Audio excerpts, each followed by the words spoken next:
ಶ್ರೀ ಗುರುಭ್ಯೋ ನಮಃ. ಮಾಯಕಾರ ಪ್ರಭುವೇ ನಮಃ. ಗಣೇಶ ದೇವಿ ವಾಗ್ದೇವಿ ಮಮ ವಾಕ್ಯ ಸಿದ್ಧಿ ಕುರು ಸ್ವಾಹ. ಓಂ ನಮೋ ಭಗವತಿ ಚಾಮುಂಡೇಶ್ವರಿ ಮಲಯಾಳ ಸ್ವರೂಪಿಣಿ ಸರ್ವಸಿದ್ಧಿಕಾರಿಣಿ ಸತ್ಯಂ ಬ್ರೂಹಿ ಸ್ವಾಹ. ಆರಾಧ್ಯ ದೇವನಾಗಿರುವಂತಹ ಮಲೆಮಾದೇಶ್ವರರನ್ನ ಮನದಲ್ಲಿ ನೆನೆಯುತ್ತಾ ವಿದ್ಯಾಗುರುಗಳ ತಂದೆ ತಾಯಿಯ ಪಾದಾರವಿಂದಗಳಿಗೆ ನಮಸ್ಕಾರವನ್ನು ಮಾಡ್ತಾ ಜಗದ್ಗುರು ಪಂಚಾಚಾರ್ಯರನ್ನ ಬಸವಾದಿ ಶರಣರ ಮನದಲ್ಲಿ ನೆನೆಯುತ್ತಾ ನನ್ನೆಲ್ಲ ಪ್ರೀತಿಯ ಯೂಟ್ಯೂಬ್ ವಾಹಿನಿ ವೀಕ್ಷಕ ಬಂಧುಗಳ ಅಂತರಾತ್ಮಗಳಿಗೆ ನಿಮ್ಮ ಮೂಗೂರು ಮಧು ದೀಕ್ಷಿತ್ ಮಾಡುವಂತಹ ಪರಿಪೂರ್ಣವಾದಂತಹ ನಮಸ್ಕಾರಗಳು. ಇನ್ನೂ ಕೂಡ ನೀವು ಸಬ್ಸ್ಕ್ರೈಬ್ ಆಗಿಲ್ಲ, ಶೇರ್ ಮಾಡಿಲ್ಲ ಅಂದ್ರೆ ದಯವಿಟ್ಟು ಮಾಡಿ. ಒಳ್ಳೊಳ್ಳೆ ವಿಚಾರಗಳನ್ನು ಬೇಗ ತಿಳ್ಕೋಬಹುದು. ಜೊತೆಗಿದೆ ಡಿಸೆಂಬರ್ 21ನೇ ತಾರೀಕು ನಿಗೂಢ ಪ್ರಶ್ನಶಾಸ್ತ್ರ ತರಗತಿಯನ್ನ ಮಾಡ್ತಾ ಇದ್ದಾನೆ. ಆ ತರಗತಿಯಲ್ಲಿ ಕವಡೆ ಶಾಸ್ತ್ರ, ತಾಂಬೂಲ ಶಾಸ್ತ್ರ, ವಿಳ್ಳೆದೆಲೆ ಶಾಸ್ತ್ರ, ರಮಲ ಶಾಸ್ತ್ರ, ಕಾತ್ಯಾಯನ ಪದ್ಧತಿ, ವಸ್ತ್ರಫಲ, ಶಕುನ ಫಲ, ಪಂಚಾಂಗ ಫಲ, 108 ಕವಡೆ, 25 ಕವಡೆ, 10 ಕವಡೆ, 12 ಕವಡೆ, ಹೀಗೆ ಬೇರೆ ಬೇರೆ ವಿಭಿನ್ನವಾಗಿರುವಂತಹ ವಿಚಾರಗಳನ್ನ ತಿಳಿಸ್ಕೊಡುವಂತಹ ಒಂದು ಪುಟ್ಟ ಪ್ರಯತ್ನವನ್ನು ಮಾಡ್ತಾ ಇದ್ದೇನೆ. ಬೆಳಗ್ಗೆ 9ರಿಂದ ಸಂಜೆ 5:15ವರೆಗೆ ಮೈಸೂರಿನ ರುಚಿ ಹೋಟೆಲಲ್ಲಿ ತರಗತಿ ನಡೆಯುತ್ತೆ. ಯಾರಿಗೆಲ್ಲ ಆಸಕ್ತಿ ಇದೆ ಬೇಗ ಅಡ್ಮಿಷನ್ ಆಗಿ. ಯಾಕಂದ್ರೆ ಜ್ಯೋತಿಷ್ಯವನ್ನ ಕಲ್ತಿರುವಂಥವ್ರಿಗೆ, ಅಭ್ಯಾಸ ಮಾಡ್ತಿರುವಂಥವ್ರಿಗೆ, ಆಸಕ್ತರಿಗೆ ಇದು ಬಹಳ ಪ್ರಮುಖವಾಗಿರುವಂತಹ ಒಂದು ಶಾಸ್ತ್ರ ಆಗುತ್ತೆ. ಇನ್ನು ಇವತ್ತು ನಾನು ನಿಮಗೆ ತಿಳಿಸ್ಕೊಡ್ತಾ ಇರುವಂಥದ್ದು ಸುಬ್ರಹ್ಮಣ್ಯ ಷಷ್ಠಿ ಅಥವಾ ಸುಬ್ಬರಾಯನ ಷಷ್ಠಿ. ಮಾರ್ಗಶಿರ ಮಾಸದಲ್ಲಿ ಬರುವಂತಹ ಒಂದು ಮಹಾಪರ್ವ, ಮುಖ್ಯ ಪರ್ವ ಯಾವುದು ಅಂತಂದ್ರೆ ಈ ಸುಬ್ಬರಾಯನ ಷಷ್ಠಿ ಅಥವಾ ಸ್ಕಂದ ಷಷ್ಠಿ ಅಂತೇಳಿ ನಾವು ಆಚರಣೆಯನ್ನ ಮಾಡ್ತೇವೆ. ಇನ್ನು ಇದರ ವಿಶೇಷ ಏನಪ್ಪಾ ಅಂತಂದ್ರೆ, ಸ್ಕಂದ ದೇವಸೇನೆಯನ್ನ ಮದುವೆ ಆದಂತಹ ದಿನವೇ ಪಂಚಮಿ. ಅದಕ್ಕೆ ಪಂಚಮಿ ಕೂಡ ಸುಬ್ರಹ್ಮಣ್ಯನಿಗೆ ವಿಶೇಷವಾಗಿರುವಂತಹ ದಿನ ಆಗಿರುವಂಥದ್ದು. ಹಾಗೂ ತಾರಕಾಸುರನನ್ನ ಸ್ಕಂದ ಸಂಹಾರ ಮಾಡಿದಂಥದ್ದು ಷಷ್ಠಿಯ ದಿನ.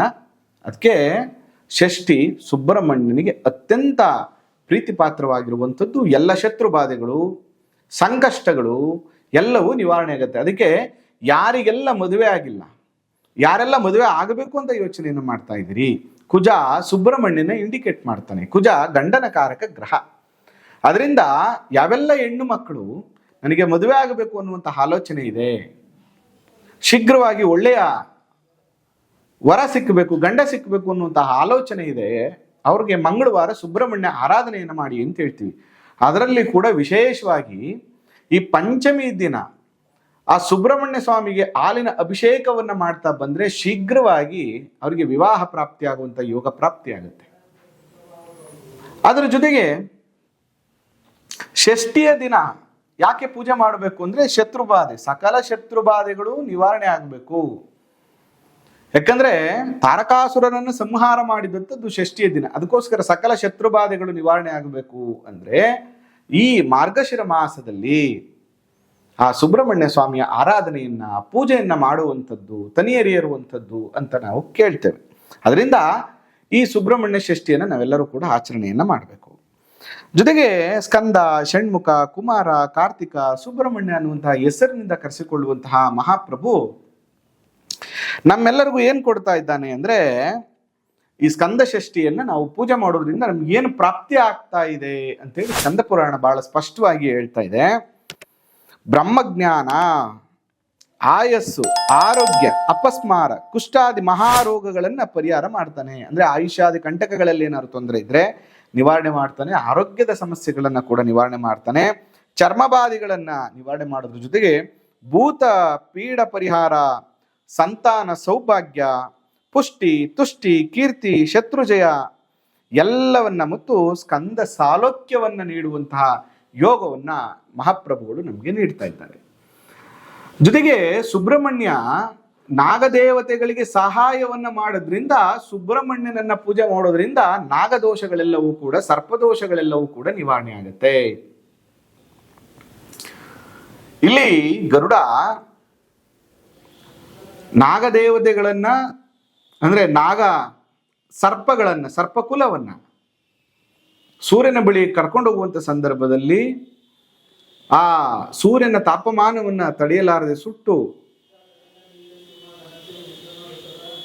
ಕರಕಲಾದಂತಹ ಆ ಸರ್ಪಗಳ ವಿಮೋಚನೆಗಾಗಿ ತಾಯಿ ಕೇಳ್ಕೊತಾ ಇದ್ದಾಳೆ, ನನ್ನ ಮಕ್ಕಳಿಗೆ ಈ ಎಲ್ಲ ಸಮಸ್ಯೆಗಳು ಕೂಡ ನಿವಾರಣೆ ಆಗ್ಲಿ ಅಂತ ಹೇಳಿ ತನ್ನ ತಂಗಿಯಾದ ವಿನತೆಯನ್ನ ಕದ್ರು ಕೇಳ್ಕೊತಾ ಇದ್ದಾಳೆ. ಆ ಸಂದರ್ಭದಲ್ಲಿ ಇಂದ್ರಲೋಕದಲ್ಲಿರುವಂತಹ ನಂದಿನಿ ಹಸುವಿನ ಹಾಲನ್ನ ತೆಗೆದುಕೊಂಡು ಪಾತಾಳದಲ್ಲಿರುವಂತಹ ಗಂಗೆಯನ್ನ ತೆಗೆದುಕೊಂಡು ಬಂದು ಆ ಸರ್ಪಗಳ ಮೇಲೆ ಸಂಪ್ರೋಕ್ಷಣೆಯನ್ನ ಮಾಡಿದ್ರೆ ಅದು ಹುಷಾರಾಗ್ತದೆ ಅನ್ನುವಂಥ ಚಿಂತನೆಯನ್ನ ತಿಳಿಸಿದಂಥ ಸಂದರ್ಭದಲ್ಲಿ ಗರುಡ ಹೋಗಿ ಇಂದ್ರಲೋಕದಲ್ಲಿರುವ ನಂದಿನಿ ಹಸುವಿನ ಹಾಲು ಮತ್ತು ಪಾತಾಳದಲ್ಲಿರುವಂಥ ಗಂಗೆಯ ನೀರನ್ನ ತೆಗೆದುಕೊಂಡು ಬಂದು ಸಂಪ್ರೋಕ್ಷಣೆಯನ್ನು ಮಾಡಿದಾಗ ಸಂಪೂರ್ಣವಾಗಿ ಸುಟ್ಟು ಕರಕಲಾಗಿರುವಂತಹ ಎಲ್ಲ ಸರ್ಪದೇವಗಳ ಚರ್ಮಗಳು ಸರಿ ಹೋಗ್ತದೆ. ಅದಕ್ಕೆ ನಾಗದೇವತೆಗಳು ಹೇಳ್ತಾರೆ, ಯಾರು ಭೂಲೋಕದಲ್ಲಿ ನನಗೆ ಹಾಲಿನ ಅಭಿಷೇಕವನ್ನು ಮಾಡ್ತಾರೋ ಅವರಿಗೆ ಸಕಲ ರೋಗ ಬಾಧೆಗಳು, ಕುಷ್ಠರೋಗಗಳು, ಚರ್ಮ ಬಾಧೆಗಳೆಲ್ಲವನ್ನು ಕೂಡ ನಾನು ನಿವಾರಣೆ ಮಾಡ್ತೇನೆ ಅನ್ನುವಂಥ ವರವನ್ನು ಕೊಡ್ತಾರೆ. ಅದಕ್ಕಾಗಿ ನಾವು ಸುಬ್ರಹ್ಮಣ್ಯನಿಗಾಗ್ಲಿ ಅಥವಾ ನಾಗದೇವತೆಗಳಿಗಾಗ್ಲಿ ಹಾಲನ್ನ ಯಾಕೆ ಹಾಕಬೇಕು ಅಂದ್ರೆ ಅದರ ಹಿಂದೆ ಇರುವಂತಹ ಕಥೆ ಇದು. ಅದರಿಂದ ಉತ್ತಗಳಿಗೆ ಹೋದಂಥ ಸಂದರ್ಭದಲ್ಲೂ ಕೂಡ ಈ ಮಾಸದಲ್ಲಿ ಚಳಿ ಹೆಚ್ಚಾಗಿರುತ್ತೆ, ಎಲ್ಲ ಸರ್ಪಗಳು ಸಂತಾನೋತ್ಪತ್ತಿಯ ಕಾಲ ಆಗಿರೋದ್ರಿಂದ ಆ ಉತ್ತದ ಒಳಗಿರುವಂಥ ಸಂದರ್ಭದಲ್ಲಿ ಆ ಉತ್ತಗಳಿಗೆ ಬೇರೆ ಯಾವುದೇ ತರಹದ ಸಮಸ್ಯೆಗಳಾಗದೇ ಇರಲಿ, ತಣ್ಣಗಿರಲಿ ಅನ್ನುವಂಥ ಉದ್ದೇಶದಿಂದ ಆ ಉತ್ತದ ಸುತ್ತ ನೀರು ಅಥವಾ ಹಾಲನ್ನ ಹಾಕಬೇಕು ಅನ್ನುವಂತಹ ಉದ್ದೇಶ ಇರುವಂಥದ್ದು ಮತ್ತು ರೈತಾಪಿ ಜನರಿಗೆ ಬೆಳೆ ನಾಶ ಆಗದಿರುವಂತ ಕಾಪಾಡುವಂತಹ ನಾಗದೇವತೆಗಳಿಗೆ ಕೃತಜ್ಞತೆಗಾಗಿ ಮಾಡುವಂತ ಪೂಜೆ ಇದು ಸ್ಕಂದ ಷಷ್ಠಿ. ಅದರಿಂದ ನೀವೆಲ್ಲರೂ ಹೋಗ್ಬಿಟ್ಟು ಆ ಉತ್ತದ ಒಳಗಡೆ ಹಾಲನ್ನು ಹಾಕುವಂಥದ್ದು, ಸರ್ಪ ಹಾಲನ್ನ ಕುಡಿಯುತ್ತೆ ಅಂತ ಬೆಣ್ಣೆನ ಒಳಗಡೆ ಹಾಕುವಂಥದ್ದು, ಕೆಮಿಕಲ್ ಇಂದ ಕೂಡಿರುವಂತಹ ಅರಿಶಿನ ಕುಂಕುಮವನ್ನ ಉತ್ತದ ಒಳಗಡೆ ಹಾಕುವಂತ ಕೆಲಸವನ್ನ ಮಾಡಬೇಡಿ. ಅದರಿಂದ 100% ಸಮಸ್ಯೆ ಆಗತ್ತೆ.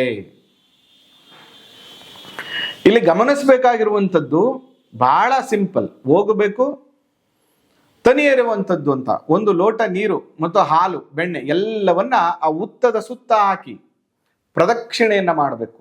ಆ ಉತ್ತದ ಮಣ್ಣಿನ ಸುವಾಸನೆ ಮತ್ತು ಹಾಲಿನ ಸುವಾಸನೆ ಎಲ್ಲವೂ ಕೂಡ ನಿಮ್ಮ ದೇಹವನ್ನ ಸೇರಿದಂಥ ಸಂದರ್ಭದಲ್ಲಿ ರಿಪ್ರೊಡಕ್ಟಿವ್ ಸಿಸ್ಟಮ್ ಸರಿ ಹೋಗುತ್ತೆ, ಗರ್ಭಕೋಶದ ಇನ್ಫೆಕ್ಷನ್ಸ್ಗಳು ಕಮ್ಮಿ ಆಗುತ್ತೆ. ಅದರಿಂದ ಉತ್ತ ಪ್ರದಕ್ಷಿಣೆ ಮಾಡಬೇಕು ಅಂತ ಹೇಳಿ ನಮ್ಮ ಹಿರಿಯರು ಮಾಡಿರುವಂಥದ್ದು. ಅದರಿಂದ ಉತ್ತದ ಒಳಗೆ ಹಾಲನ್ನು ಹಾಕಬೇಡಿ, ಉತ್ತದ ಸುತ್ತ ಹಾಕುವಂತ ಕೆಲಸವನ್ನು ಮಾಡಿ. ಜೊತೆಗೆ ಅವತ್ತಿನ ದಿನ ಸ್ಕಂದ ಷಷ್ಠಿಯ ದಿನ ನೀವು ಮಾಡಬೇಕಾಗಿರುವಂಥದ್ದು ಏನಪ್ಪಾ ಅಂತಂದ್ರೆ, ಬೆಳಗ್ಗೆ ಎದ್ದು ಶುಚಿರ್ಭೂತರಾಗಿ ನಿಮ್ಮ ಇಷ್ಟ ದೇವರು ಕುಲದೇವರನ್ನ ಪ್ರಾರ್ಥನೆಯನ್ನ ಮಾಡ್ತಾ ತುಪ್ಪದ ದೀಪವನ್ನ ಹಚ್ಚಿ, ತದನಂತರ ಆದಷ್ಟು ಅವತ್ತಿನ ದಿನ ಅನುಕೂಲ ಆದ್ರೆ ಈರುಳ್ಳಿ ಬೆಳ್ಳುಳ್ಳಿಯನ್ನ ಬಿಡಿ, ಮಾಂಸಾದಿಗಳನ್ನ ಬಿಡಿ, ಸುಬ್ರಹ್ಮಣ್ಯ ಸ್ವಾಮಿಯ ದೇವಸ್ಥಾನಕ್ಕೆ ಹೋಗಿ ಹಾಲಿನ ಅಭಿಷೇಕವನ್ನ ಮಾಡಿ, ಅದಾದ ಮೇಲೆ ಒಂದು ನಾಗರ ಕಲ್ಲು, ಉತ್ತಾದ್ರೆ ಉತ್ತದ ಸುತ್ತ ಹಾಲನ್ನು ಹಾಕಿ, ಇಲ್ಲ ಅಂದ್ರೆ ಯಾವ್ದಾದ್ರು ನಾಗರ ಕಲ್ಲಿದ್ರೆ ಅರಳಿ ವೃಕ್ಷದ ಕೆಳಗಡೆ ನಾಗರ ಕಲ್ಲಿದ್ರೆ ಅದಕ್ಕೆ ಸಂಪೂರ್ಣವಾಗಿ ನೀರಿನಿಂದ ಶುದ್ಧಿ ಮಾಡಿ ಅರಿಶಿಣವನ್ನ ಸವರಿ ಅದರ ಜೊತೆಗೆ ಬೆಣ್ಣೆ ಮತ್ತು ಹಾಲಿನ ಅಭಿಷೇಕವನ್ನ ಮಾಡಿದ್ರೆ, ನಿಮ್ಮ ಇಷ್ಟಾರ್ಥಗಳನ್ನ ಪ್ರಾರ್ಥನೆಯನ್ನ ಮಾಡಿದ್ರೆ ಚರ್ಮ ಬಾಧೆಗಳು, ರೋಗ ಬಾಧೆಗಳು, ವೈವಾಹಿಕ ಜೀವನದ ಸಂಕಷ್ಟಗಳು ಎಲ್ಲವೂ ಕೂಡ ನಿವಾರಣೆಯಾಗಿ ಜೀವನದಲ್ಲಿ ಸುಬ್ರಹ್ಮಣ್ಯ ಸ್ವಾಮಿ ಅಭಿವೃದ್ಧಿಯನ್ನ ಕೊಡ್ತಾನೆ. ಅದರಿಂದ ಈ ರೀತಿಯಾಗಿ ನೀವು ಮಾಡ್ತೀರಿ ಅಂತ ನಾನು ಭಾವಿಸಿದ್ದೇನೆ. ಆ ಸುಬ್ರಹ್ಮಣ್ಯ ಸ್ತೋತ್ರವನ್ನ ಪಾರಾಯಣ ಮಾಡಿ.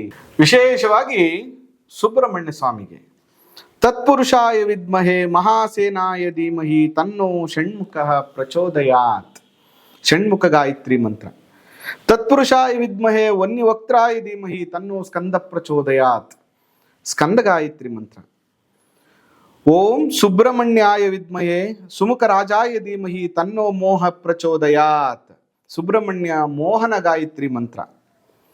ಓಂ ಷಡಾನನಾಯ ವಿದ್ಮಹೇ ಷಣ್ಮುಖಾಯ ಧೀಮಹಿ ತನ್ನೋ ವಸ್ಯ ಪ್ರಚೋದಯಾತ್, ಇದು ಸುಬ್ರಹ್ಮಣ್ಯನ ವಶೀಕರಣ ಗಾಯತ್ರಿ ಮಂತ್ರ. ಸುಬ್ರಹ್ಮಣ್ಯ ಸ್ವಾಮಿ ವಶೀಕರಣ ಆಗ್ತಾನೆ ಈ ಮಂತ್ರವನ್ನು ಹೇಳಿದ್ರೆ. ಹೀಗೆ ಸುಬ್ರಹ್ಮಣ್ಯ ಸ್ವಾಮಿಯನ್ನು ನಾಗದೇವತೆಯ ಆರಾಧನೆಯನ್ನು ಮಾಡುವಂಥದ್ದು, ನಾಗರ ಕಲ್ಲಿನ ಪೂಜೆಯನ್ನು ಮಾಡುವಂಥದ್ದು, ಈ ಕೆಲಸವನ್ನ ಸ್ಕಂದ ಷಷ್ಠಿಯ ದಿನ ಮಾಡಿದ್ರೆ ನಿಮ್ಮ ಜೀವನದ ಎಲ್ಲ ಸಂಕಷ್ಟಗಳು ಕೂಡ ನಿವಾರಣೆ ಆಗುತ್ತೆ.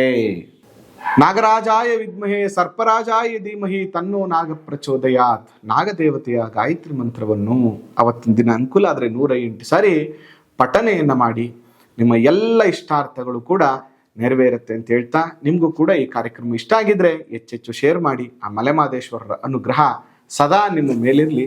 ನಮಸ್ಕಾರ.